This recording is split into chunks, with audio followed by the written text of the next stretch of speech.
we call Dr. Ajay Sinha, Yeah. who is one of the senior cardiologists from Patna. He'll be talking of radial artery intervention with an experience of more than 500 cases. And as you know, the radial artery intervention is getting very popular nowadays because the patient doesn't have to stay in the hospital for a longer period, no pressure, bandages and nothing, and within 1 hour they can go home. So let us see his experience on radial artery intervention. Good afternoon. Thank you, chairpersons,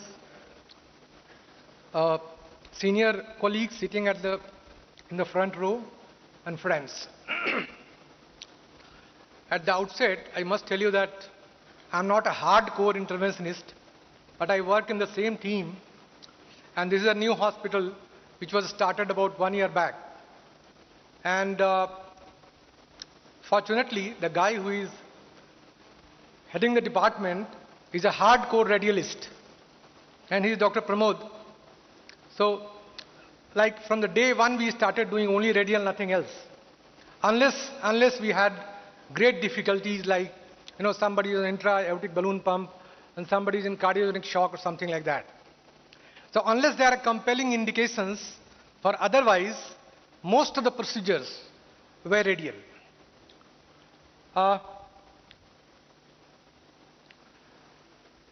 Let's go to the historical background of radial artery intervention. We know that the first intervention was carried out in 1948, and that too by radial cut down, and that too by using a 8 to 10 French catheter. And the first report of 100 cases were there in 1989. Subsequently, in 1993, first angioplasty with stent deployment was done through radial route. Now, this is a hospital which we have a cath lab, and we have 4 or 5 cardiologists working. Recently, it's not 500 plus, now we are 1,000 plus recently. About 770 coronary angiography, about 225 angioplasties, and 5 cases of DSA done through radial route. And the cath lab was commissioned in August 2013. And since then, we have done about 100 plus, 1,000 plus cases, including diagnostics. The mean age was 60, and out of the population, 22% were female.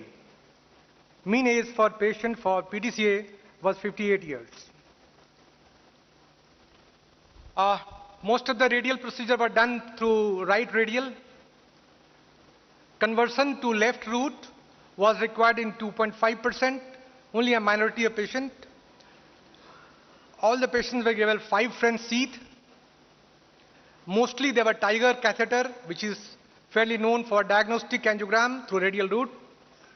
Remaining required, other catheters like JL, JR, AL2 catheters. Now, initially we had longer time, especially the newer cardiologists we came from other institutions and joined us. But average puncture time was about 3 minutes, and total procedural time was about 10 minutes 45 seconds for radial diagnostic angiogram.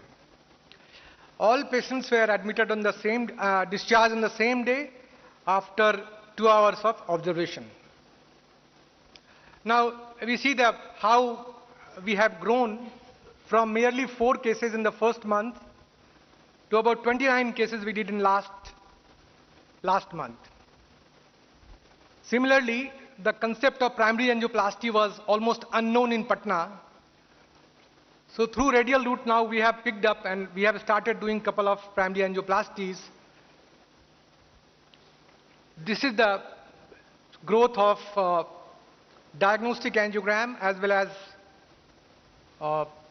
angioplasty through the radial route. And primary, comprises of about maybe 12 to 15% of all PTCAs done. In fact, there are a lot of problems like financial reasons, delayed arrival, or physician telling that, okay, don't go right now, patient, you become stable and then only you move for angioplasties. So those are the reasons patient not going for plasties. Now I'll show you one recent case of inferior wall MI, right coronary being normal.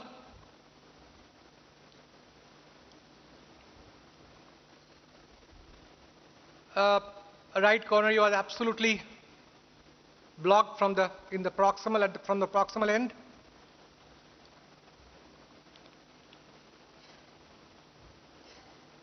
It is wired and then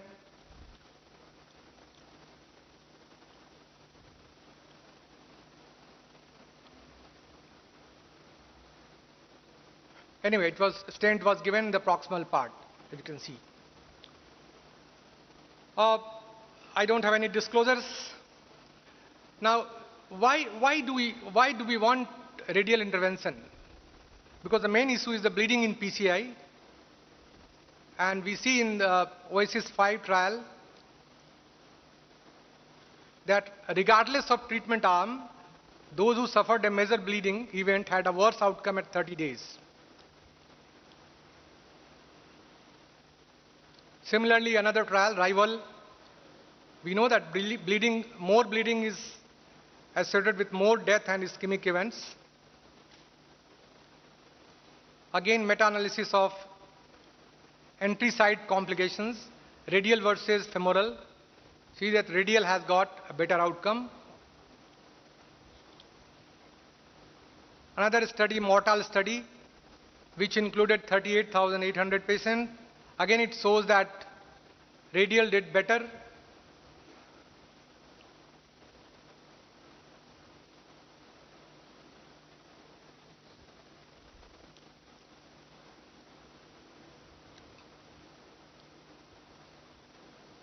Again, with access site complications was less with radial intervention. This shows that for ST elevation MI, we have better results with radial compared to non-ST elevation MI. Cost is a very important factor in our country. We see that in our country also, radial artery interventions are cost effective, and especially the diagnostic angiograms are almost like OPD procedures, where we admit the patient and discharge up to exactly 2 hours after diagnostic angiogram. This international radial survey which shows that this procedure is picking up all over the world. Radial PCI now has picked up in our country as well. This is NCDR registry from USA. Unfortunately, up to 2011, they had only 6.36% patient going for radial interventions.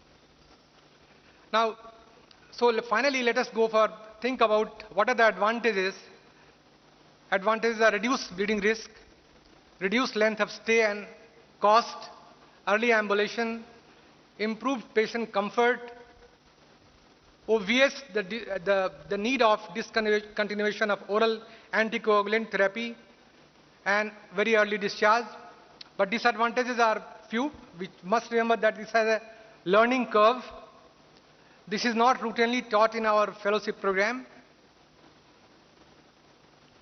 It also limits the guide cath sizes and possible exposure to the operator, because radial versus femoral, we know that radiation exposure is more with radial till the learning curve passes on, and then finally, it almost equalizes the femoral root. And long term, how do we save the radial artery? If we do it, do we save radial artery? What is the outcome when somebody goes for coronary artery bypass graft surgery? In fact, one of our patients who were given a diagnostic angiogram followed by angioplasty following day, and third day he had a check angiogram, all through the same route, and the patient did very well. Radial artery preservation was superb. But as I told you that there is a learning curve as the number passes, we have more number of cases, naturally the failure rates and the results are better. But if the size matters for primary PCI, I think the best route is radial.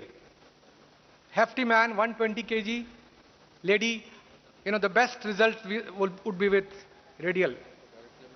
Guidelines also say that if performed by an experienced operator, radial access should be the choice over femoral.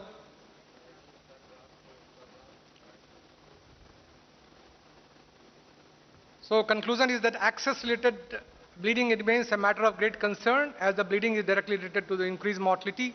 Radial reduces the risk of bleeding substantially. More patient-friendly, it reduces cost.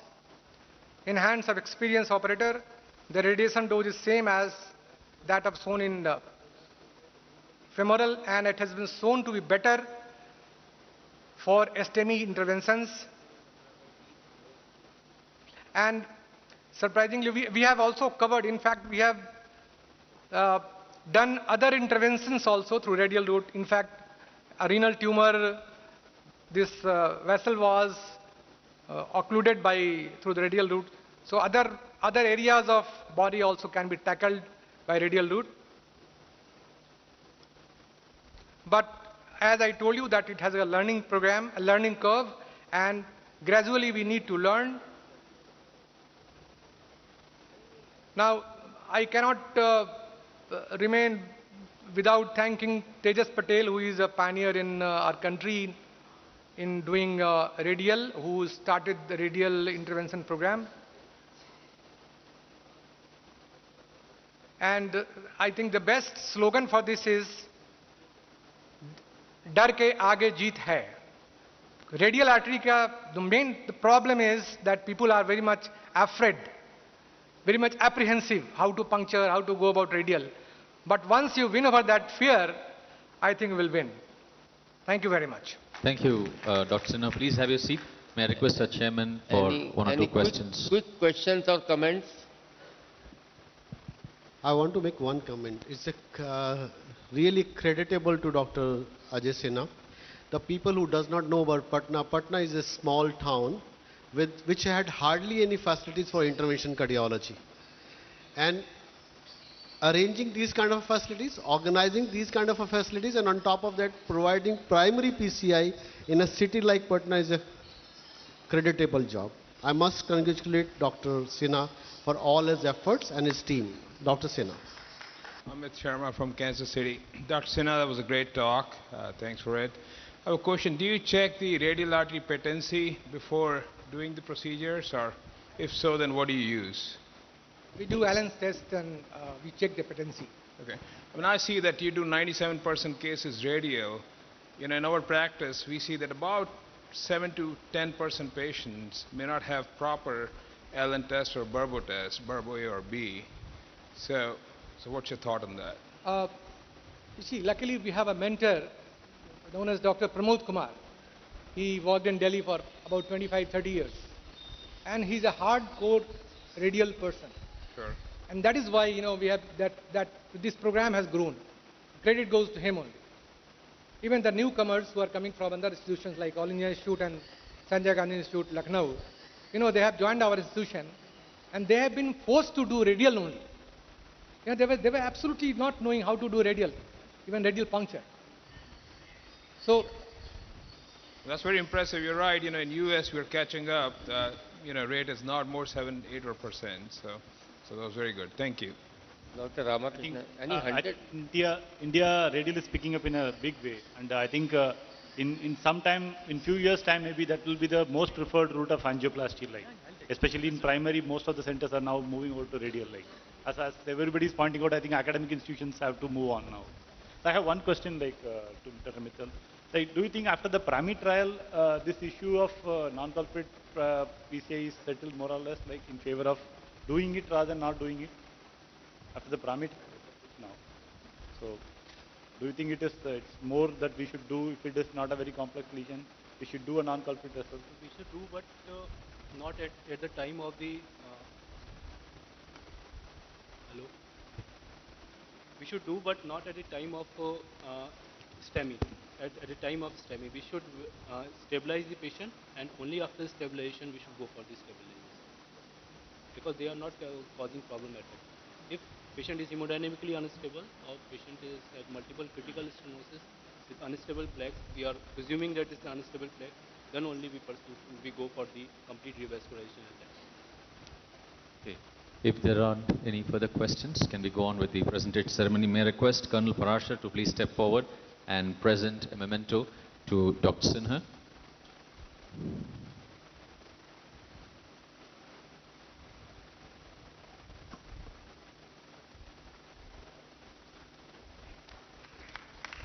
And I'd request Dr. Ramakrishnan to present memento to Dr. Chauhan.